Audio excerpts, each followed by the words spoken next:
ಕೆಣಕಿ ಸತ್ತು ಹೋಗಬೇಡ.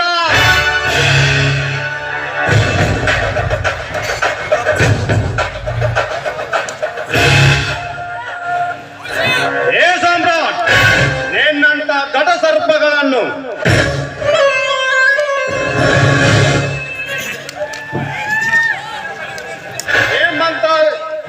ಸರ್ಪಗಳನ್ನು ಸೆರೆ ಪಡೆಯಲು ಗಂಡು ಗರುಡನಾಗಿ ನಿಂತಿದ್ದಾನೆ ಈ ಎಸ್.ಪಿ. ಶಕ್ತಿಕುಮಾರ್.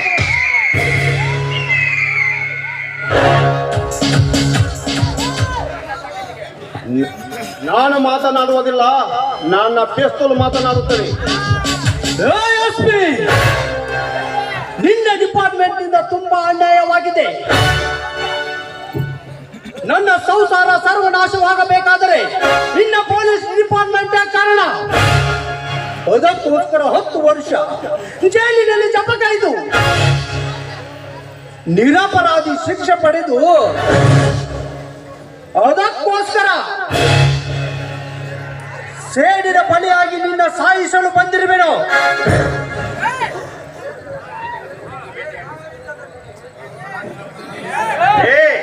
ನೀನು ಮಹಾಯುದ್ಧ ಪ್ರಾರಂಭಿಸಲು ಇದು ರಾಮಾಯಣ ಅಲ್ಲ, ಮಹಾಭಾರತವೂ ಅಲ್ಲ.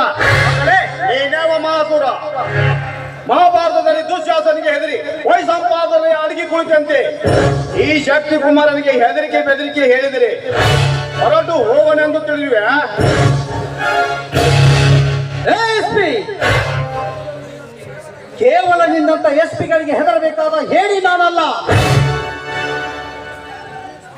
ಈ ಸಾಮ್ರಾಟನೆಂದರೆ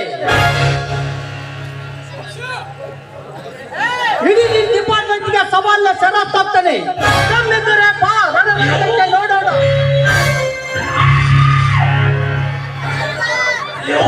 ನನ್ನ ಡಿಪಾರ್ಟ್ಮೆಂಟ್ಗೆ ಸವಾಲು ಹಾಕಿದ ನೀನು ಜೋಡಿಸಿ ಒತ್ತು ಬಿಟ್ಟೆನೆ ಮಗನೇ. ಮರ್ಯಾದೆಯಿಂದ ಮಾತನಾಡು. ಏರದಿದ್ದರೆ ನಿನ್ನ ಗಂಡ ನರವನ್ನು ಕೊಂಡರಿಸಿ ಶಾಂತವಾಗಿ ಸುಟ್ಟು ಬಿಟ್ಟೆನೆ ಮಗನೇ. ಎಸ್.ಪಿ.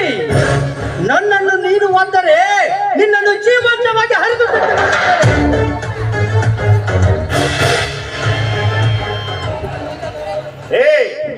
ನನ್ನ ಪ್ರಾಣ ತೆಗೆಯಲು ಇದು ಪೊಳ್ಳು ಮೈಯಲ್ಲ. 3 ವರ್ಷ ಪೊಲೀಸ್ ಟ್ರೈನಿಂಗ್ ಪಡೆದು ಸರ್ವಶಕ್ತಿಯನ್ನು ನನ್ನ ಮೈಯಲ್ಲಿ ತುಂಬಿಕೊಂಡು ಒಪ್ಪಿ ನಿಂತ ನಿಮ್ಮಂತ ಘಟ ಸರ್ಪದ ಎಡೆ ಮುರಿದು ಹುಲಿಯಲ್ಲಿ ಎದ್ದು ನಿಲ್ಲುವನು ಈ ಎಸ್.ಪಿ. ಶಕ್ತಿಕುಮಾರ್. 3 ವರ್ಷ ಟ್ರೈನಿಂಗ್ ಮಾಡಿದ್ರೆ ಏನಂತೆ, ನಮ್ಮಂತವ್ರನ್ನ ಏನು ಮಾಡೋಕ್ಕಾಗಲ್ಲ. 10 ವರ್ಷ ನಿನ್ನ ಜೈಲಿನಲ್ಲಿ ಅನ್ನ ತಿಂದು ಕೊಪ್ಪಿ ನಿಂತಿರುವ ಹೆಬ್ಬುಲಿ. ಈ ಹೆಬ್ಬುಲಿ ರೊಚ್ಚಿಗೆದ್ದರೆ ನೀನೇನಾಗುತ್ತೀಯ ಗೊತ್ತೇ ಇಲ್ಲ. ನಿನ್ನ ಸೂರತನದ ಲಕ್ಷಣವನ್ನು ಹೇಳಿ ಸಮಯ ವ್ಯರ್ಥ ಮಾಡಬೇಡ. ಮರ್ಯಾದೆಯಿಂದ ಶರಣರಾಗು. ಹೇಳದಿದ್ದರೆ ಏನು ಮಾಡುತ್ತೀಯ? ನಿನ್ನನ್ನು ಒತ್ತು ಒಯ್ಯುತ್ತೇನೆ. ಎಸ್.ಪಿ.